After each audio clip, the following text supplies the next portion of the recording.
आप सब लोगों को नमस्कार। पिछले लगभग 1 साल से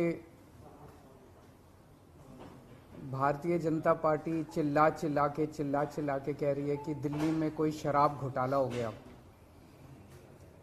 और देश की जो भी सबसे बड़ी से बड़ी जांच एजेंसियां हैं वो अपना सारा काम धंधा छोड़ के शराब घोटाले की जांच में लगी हुई हैं। तो मैं समझता हूं कि उनको अब तक तो शराब घोटाले के सब कुछ मिल ही गया होगा, सारा पैसा भी मिल गया होगा, सब कुछ मिल गया होगा। तो पहले 2-3 मिनट में इसी पे चर्चा करना चाहूँगा कि शराब घोटाले में जांच एजेंसियां कैसी जांच कर रही है, क्या मिला अभी तक। इसमें मनीष सिसोदिया जी जो कि फाइनेंस मिनिस्टर थे, डिप्टी चीफ मिनिस्टर थे, उनके ऊपर सबसे बड़ा आरोप ईडी ने और सीबीआई ने लगाया है कि मनीष सिसोदिया जी ने अपने 14 फोन तोड़ दिए। तो इन्होंने सबूत खत्म करने की कोशिश की। ये सारी जांच वांच करने के बाद इन एजेंसीज ने मनीष सिसोदिया पे आरोप लगाया कि 14 फोन तोड़ दिए। ये ईडी की चार्जशीट है, ईडी का डॉक्यूमेंट है ये, जिसमें इन्होंने ये 14 फोन का IMEI नंबर लिखा हुआ है कि ये वो 14 फोन है जो मनीष सिसोदिया के थे और जो मनीष सिसोदिया ने इन फोनों को डिस्ट्रक्ट कर दिया। ये ईडी के डॉक्यूमेंट में है। इसी के बाद ईडी की सीजर मेमो है। ईडी कुछ भी सीज करता है तो उसको मेमो, इन 14 में से ईडी खुद ही कह रही है सीजर मेमो कि 4 फोन हमारे पास हैं। ये इनका सीजर मेमो है, इंपाउंडिंग ऑर्डर 18 मार्च 2023 का और इंपाउंडिंग ऑर्डर 5 जनवरी 2023 का। 4 फोन उसमें से इनके पास हैं और एक सीबीआई का ये डॉक्यूमेंट है, एक फोन सीबीआई के पास है। तो 14 में से 5 फोन तो इनके अपने पास ही हैं जो कह रहे हैं कि मनीष सिसोदिया ने तोड़ दिए।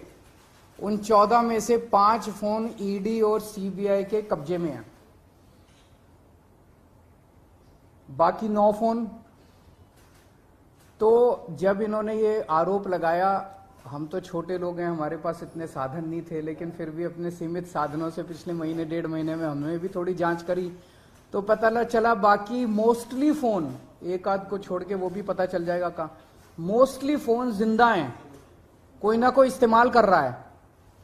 और उन फोन को कोई वॉलंटियर के पास है, कोई कहीं है, कोई कहीं है, कोई ना कोई इस्तेमाल कर रहा है। वो मनीष जी के फोन नहीं है, वो कोई ना कोई इस्तेमाल कर रहा है। वो फोन जिंदा हैं और ये फैक्ट कि ये फोन जिंदा हैं ये ईडी को भी पता है और ये सीबीआई को भी पता है।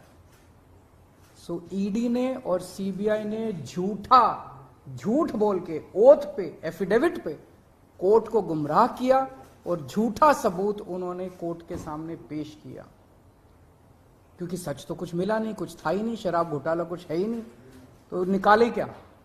तो उन्होंने झूठ बोल के मनीष सिसोदिया को फंसाने की कोशिश की, कोर्ट को झूठ बोला। अब ये रोज किसी ना किसी को पकड़ लेते हैं, किसी ना इसको गिरफ्तार कर लिया, उसको गिरफ्तार कर लिया, ये कर लिया।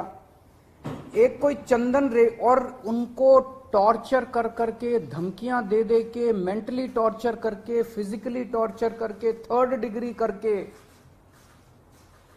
उनसे केजरीवाल का नाम ले लो, मनीष सिसोदिया का नाम ले लो, इनको फंसाओ, उनको किया जा रहा है। कोई चंदन रेड्डी है, हम तो जानते भी नहीं है कौन है। चंदन रेड्डी को इतना मारा, ये उसकी मेडिकल रिपोर्ट है। चंदन रेड्डी की मेडिकल रिपोर्ट में लिखा है, patient has alleged trauma to both ears and face by ED officers on 16 सितंबर 2022 एंड 17 सितंबर 2022। पेशेंट ने दोनों कानों पे और फेस पे ईडी ऑफिसर्स के द्वारा पिटाई हुई 16 सितंबर और 17 सितंबर को, ऐसा कहा। पेशेंट कंप्लेनिंग ऑफ, ये है कि सुनाई नहीं दे रहा, और jaw pain on opening mouth. और इन्वेस्टिगेशन पे पता चला right ear mild to moderate mixed hearing loss, left ear severe to profound mixed hearing loss. उसके कान के पर्दे फट गए, उसको सुनाई नहीं दे रहा। ऐसा चंदन रेड्डी से ईडी क्या उगलवाने की कोशिश कर रही थी, उसको क्या कहने का दबाव डाला जा रहा था कि उसकी इतनी पिटाई करी कि उसके कान के पर्दे फट गए। उसको किस कागज पे दस्तखत करने के लिए कहा जा रहा था, और उसने झूठ बोलने से मना कर दिया तो उसकी पिटाई की उन्होंने। इसके बाद अरुण पिल्लई हैं कोई, उनको धमकियां दी गई, टॉर्चर किया गया, उन्होंने अपना बयान वापस ले लिया अगले दिन।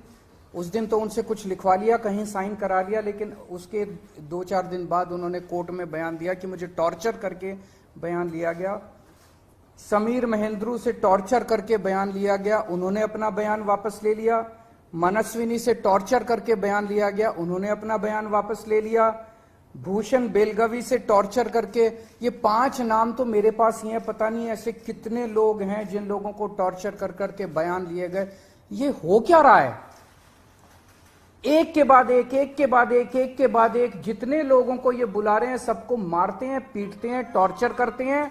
एक ऐसा व्यक्ति है जिसे एक कमरे में उस व्यक्ति को बिठा रखा था, दूसरे कमरे में उसकी वाइफ को और उसके पिताजी को बिठा लिया, और उसको बोलते हैं कि या तो इस कागज पे साइन कर दे, नहीं तो तेरी पत्नी को और तेरे पिताजी को भी जेल भेज रहे हैं। ये चल क्या रहा है? मैं प्रधानमंत्री जी से पूछना चाहता हूं, ये चल क्या रहा है? जहां कोई घोटाला नहीं हुआ वहां पे कोशिश की जा रही है जबरदस्ती करके, लोगों से जबरदस्ती करके, मार के, पीट के, धमकियां देके बयान लिखवाने की। एक व्यक्ति है, उससे कहा गया कि कल देखते हैं तेरी बेटी, उसकी 2 जवान बेटियां हैं, कल देखते हैं तेरी बेटी कॉलेज कैसे पहुंचती है। ये जांच चल रही है इन लोगों के।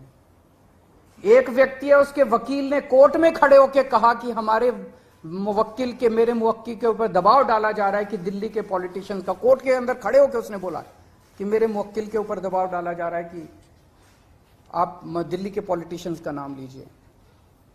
ये इनकी जांच चल रही है। इस सारी जांच करने के बाद, 1 साल जांच करने के बाद, ये आरोप लगाते हैं कि 100 करोड़ रुपए की रिश्वत ली गई और दी गई। वो 100 करोड़ रुपया कहां है? एक नया पैसा कहां है? वो 100 करोड़ रुपया सब इतनी 400 से ज्यादा रेड हो चुकी हैं। मनीष सिसोदिया जी के घर पे रेड हो गई, इतने सारे दूसरे लोग, वो पैसा मिल है कहां?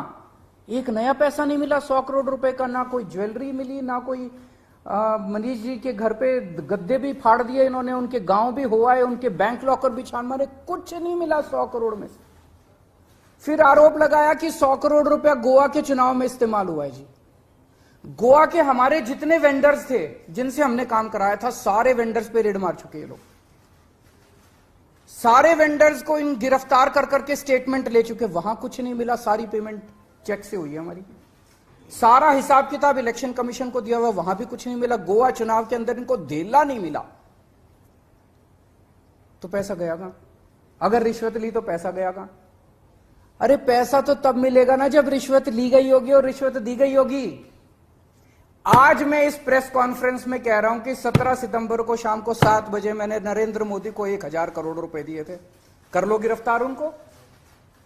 ऐसे तो कोई भी इस देश में खड़ा होकर कुछ भी कह देगा।